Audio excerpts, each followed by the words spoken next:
Hey everybody, it's Mr. Marshall at Stony Lane. I am coming to you today because we are going to talk about ways that you can get good ideas in your reading. Okay? One of the things that's coolest about reading, are you ready for this? When you're little, when you're like in kindergarten or maybe in first grade, what feels good about reading is knowing that you're getting all the words right and you sound like you're reading, right? Isn't that true?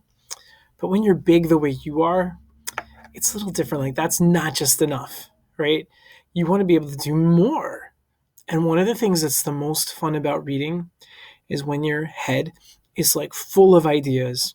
You're thinking about lots of things while you're reading your book, about the book, right? You're getting ideas about the people in your book and about what's going to happen, and you feel like you're having good ideas, right?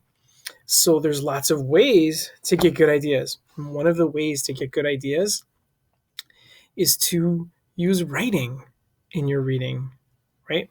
That's kind of funny to use writing to help you with your reading, but you can. So I'm going to teach you a quick way that you can do that, okay? And that is because you're starting to read chapter books. And one way that you can use writing to help you get ideas in your reading is at the end of a chapter, you're going to write down the problem, the thing that's giving your character trouble, and then you're going to use that to read on. Okay, let me show you what I mean. So here's this book. It's part of a series. It's by a really great author that I love, and I'm sure maybe you love too. It's by Cynthia Ryland, and it's Mr. Putter and Tabby Bake the Cake. If you don't know Mr. Putter and Tabby, it's about this man, Mr. Putter, and his cat named Tabby. Okay, and so what I'm going to do is I'm going to read you the first chapter, and then I'm going to show you how I try to figure out what the problem of the book is, and then use that problem to read on. Ready? Here we go.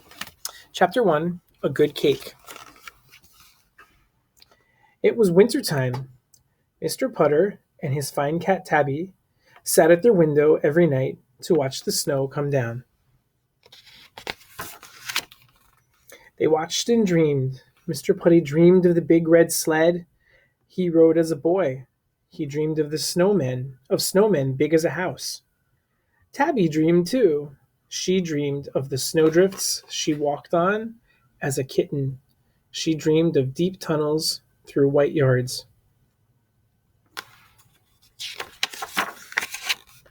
Mr. Putter and Tabby were old now. They had a lot to dream about. That is why they loved wintertime. They also loved wintertime because wintertime brought Christmas. Okay, so far we've met our characters, but we don't really have a problem. They're not having trouble. In fact, they're just remembering like fun things, right? Let's keep going and see if there's a problem. Mr. Putter loved to give Christmas presents. He started thinking about Christmas presents in July.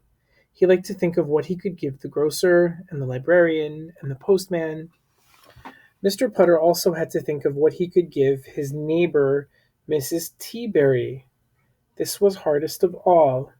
He usually had to think about this all the way to December. Aha! I think we have a problem, right? He doesn't know what to give Mrs. Teaberry. Mrs. Teaberry liked strange things. She liked coconuts made into monkey heads. She liked salt shakers that walked across the table. She liked little dresses for her teapots. She even liked fruitcake. Mr. Putty could live with the monkey heads and the walking salt shakers and dressed up teapots, but Mr. Putter could not believe that Mrs. Teaberry liked fruitcake. He could not believe that anyone liked fruitcake.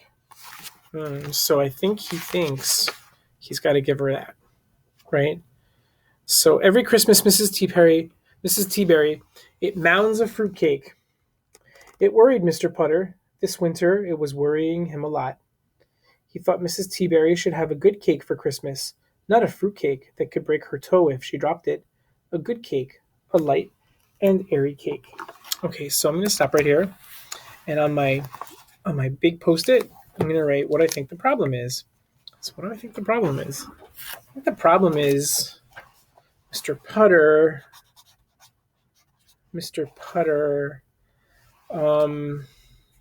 wants to give Mrs. Teaberry a yummy cake. So I'm going to write this down. I'm going to put my Post-it inside my book, and I'm going to use it as I read. I'm going to keep reading. And while I read, I'm not just going to be trying to get the words right. While I read, I'm not going to just be like, seeing, oh, I wonder what's going to happen next. I wonder what's going to happen next. I'm going to be thinking about this. That's what I'm going to be thinking about, right? Because I'm like a big reader now.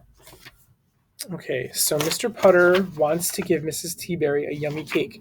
So that's what I'm thinking about right now. That's the idea that's in my head. And one night,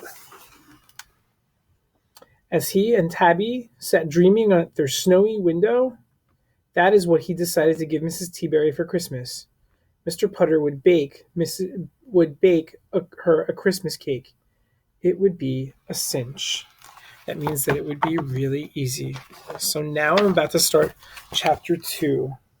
And in chapter 2, I'm not just going to be like, I wonder what's going to happen in chapter 2. No. I'm going to be thinking about this.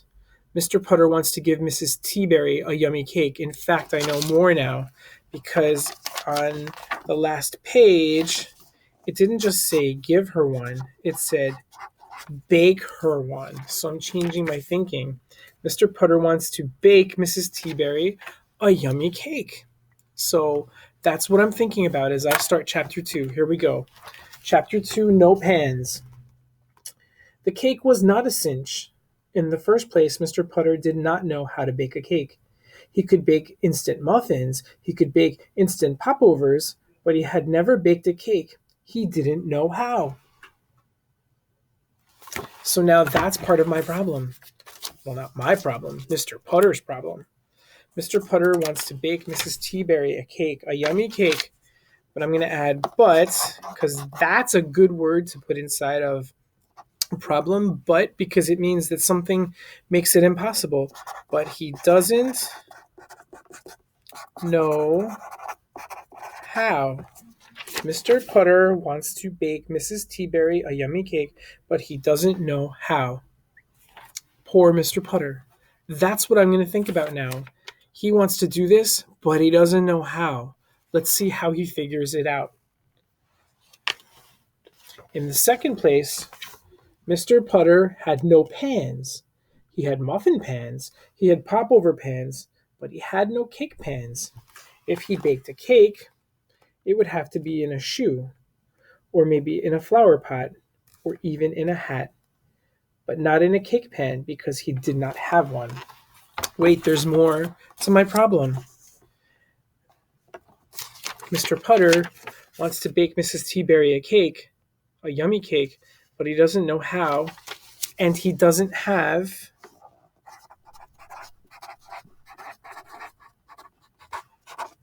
and he doesn't have pans. Adding that to my problem too. That's a real problem. He doesn't know how to do it. He doesn't have what he needs to do it, and he's got to do it because he wants to give her this as a present. So that's what I'm thinking about. And in the third place, Mr. Putter had no cookbook. He had books on seaweed, and he had books on clouds, and he had books on Chinese trees, but he had no cookbooks. Mr. Putter thought about no cookbooks, no cake pans, and the fact that he did not bake cakes. He said to Tabby, maybe for Christmas Mrs. Teaberry would like a nice cup of tea and a card. He doesn't have a cookbook either. So there's a lot of words on here now. I'm going to try and change my words. So Mr. Putter wants to bake Mrs. Teaberry a yummy cake. Mr. Putter wants to bake Mrs. Teaberry a yummy cake, but he can't. So that's what I know I'm thinking about. He can't because he doesn't have what he needs. So I'm going to think about this as I start chapter 3 called Mary Sue. Okay? So you see what I'm doing? Do you see how I'm like reading I'm thinking about what the problem is. What is my character having trouble with? I'm writing it down. And then I'm using this to help me think of ideas as I move on. But I keep changing this because the problem keeps changing. What I know about the problem keeps changing. And then I try to figure out how the character is going to figure out this problem. So that's something that you can do when you're reading a book. Try that out with a book that you're reading, especially if you're reading a chapter book like this one. Okay, you can read and see what the problem is, what's giving the character trouble, and write it down, and then think about that while you read on. Okay, try that out, and I will see you next time.